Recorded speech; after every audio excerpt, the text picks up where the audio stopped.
오늘의 주제는 고민 나누기와 해결 방법 찾기고, 지난번 멘티 A와 함께 진행한 멘토링의 두 번째 이야기입니다. 멘티 A와 함께 고민 구체화 3법칙을 적용한 후 본격적으로 해결 방안을 모색해 보았습니다. 이 영상을 처음 보시는 분들은 지난 영상인 멘토링 1 고민 구체화 3법칙을 먼저 보고 오시는 것을 추천드립니다. 멘토링의 효과가 어떤 결과로 이루어졌는지 소개해 드리겠습니다. 오늘 발표는 크게 세 가지 주제로 나누어집니다. 고민 나누기, 해결할 수 있는 고민의 해결 방법 찾기와 해결할 수 없는 고민에 대한 선행 조건 탐색입니다. 각 주제별로 자세히 다루며 여러분의 고민 해결에 실질적인 도움이 되는 정보를 제공하겠습니다. 먼저 기쁜 소식을 전해드립니다. 현재 IT 관련 학과의 3학년인 멘티 A가 이번 학기에 과수석을 차지했습니다. 축하드립니다. 이는 멘토링을 통해 자신의 고민을 구체화하고 해결 방안을 찾았던 노력이 결실을 맺은 결과입니다. 멘티 A도 좋은 성적을 얻게 되어 기분이 좋겠지만 저 또한 멘토링이 이렇게 도움이 되는 순간에 정말 보람을 느낍니다. 여러분도 가지고 계신 고민을 댓글로 남겨주세요. 저와 함께 고민하고 해결해보세요. 그리고 오늘의 영상을 처음 보셨다면 이전에 업로드된 멘토링의 고민 구체화 3법칙을 꼭 시청하시기를 권장드립니다. 그럼 오늘의 영상 시작하겠습니다. 우선 지난 시간에 고민 구체화를 통해 작성한 고민들을 나누는 시간입니다. 작성한 고민들 중 고민을 지금 해결할 수 있는 고민과 해결할 수 없는 고민으로 나누어야 합니다. 고민을 나누는 이유는 우리가 지금 해결할 수 있는 고민부터 집중하여 해결해 나가야 지금 해결할 수 없는 고민들의 준비가 되기 때문입니다. 우리는 한정된 시간 안에 선택과 집중을 통해 효율적으로 고민들을 해결해 나가야 합니다. 멘티 A의 예시를 들어보겠습니다. 멘티 A는 내가 취업해야 할 분야는 무엇일까? 와 학점보단 전공 관련 활동이 중요한가? 라는 고민을 지금 해결할 수 있는 고민으로 분류했습니다. 이런 고민들은 지금 당장 해결할 수 있는 방안들을 찾아 실천할 수 있는 것들입니다. 멘티 A의 첫 번째 고민으로 내가 취업해야 할 분야는 무엇일까? 에 대한 해결 방법입니다.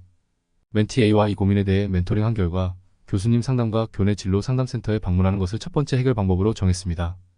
멘티 A는 본인의 관심사나 현재 트렌드를 교수님과 상담하고자 했고 본인이 생각하는 방향과 맞는 진로 분야를 지도받고 싶어 했습니다.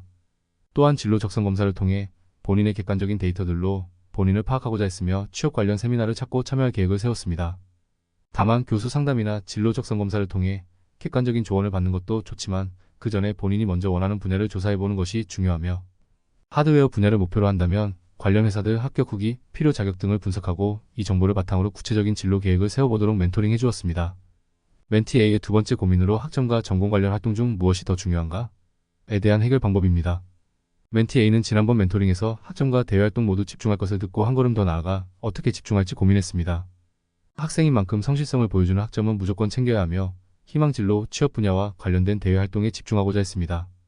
저 역시 학생 신분으로서 학점은 우상향 되어야 하며 동시에 지금은 꼭 필요한 대외활동을 선택하는 것이 중요하다고 멘토링 해주었습니다. 또한 관심 분야라면 전공이 아니더라도 그 과목을 배울 수 있는 방법을 찾아야 하며 지금 3학년인 멘티 A에게 남은 시간을 어떻게 효율적으로 사용할지 멘토링 해주었습니다. 3학년 때는 1, 2학년 때 집중한 시간의 2배, 4학년 때는 그 4배를 집중하도록요. 다음으로 해결할 수 없는 고민에 대해 다루어 보겠습니다. 졸업 후 대기업 도전 vs 경력 쌓고 대기업 이직, 지금은 해결할 수 없지만 앞으로 꼭 해결되어야 하는 고민입니다. 이러한 고민들의 특징은 먼저 해결해야 할 선행 조건들이 있습니다. 먼저 정확한 목표 설정과 현재 내 상황 인지가 필요합니다.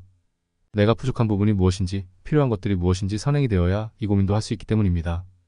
따라서 앞서 지금 해결할 수 있는 고민들을 해결 방법대로 잘 해결해 나가면 어느새 이 고민도 지금 해결할 수 있는 고민이 되어 있을 겁니다. 멘티 A와 원하는 진로 방향과 목표 수준 정도를 논의했고 지금부터 너무 낙심하지 않고 긍정적인 마인드셋을 심어주었습니다. 마지막으로 심리적 불안에 대한 고민입니다. 이 고민은 사실 이 영상을 보고 있는 모든 분들에게 해당하는 내용일 겁니다. 저 또한 심리적인 스트레스 때문에 심리치료를 받은 적이 있습니다. 저는 진로, 취업에 관한 건 아니었지만 많은 도움을 받았습니다. 멘티 A는 진로와 취업에 대해 깊은 고민을 가지고 있고 그만큼 고민하면서 내가 이루고 싶은 것들을 이룰 수 없을 것이라 생각하고 있습니다.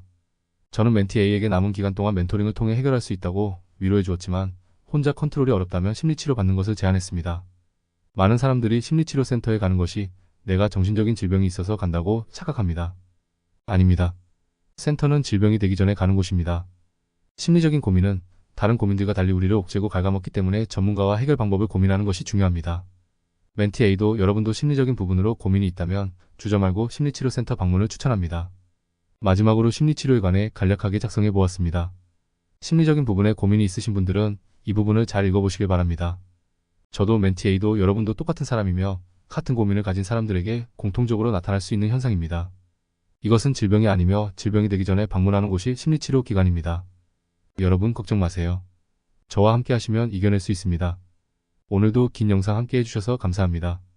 여러분도 멘티 A처럼 고민을 구체화하고 해결 방안을 찾아가기를 바랍니다. 지금까지 온라인 멘토링의 시작이었습니다. 다음 영상에서는 창업에 관해 고민하는 멘티 B의 멘토링 사례로 찾아뵙겠습니다. 여러분의 고민이 조금이라도 해결되길 바라며 앞으로도 함께 고민해 나갈 수 있도록 좋은 컨텐츠로 찾아뵙겠습니다. 감사합니다.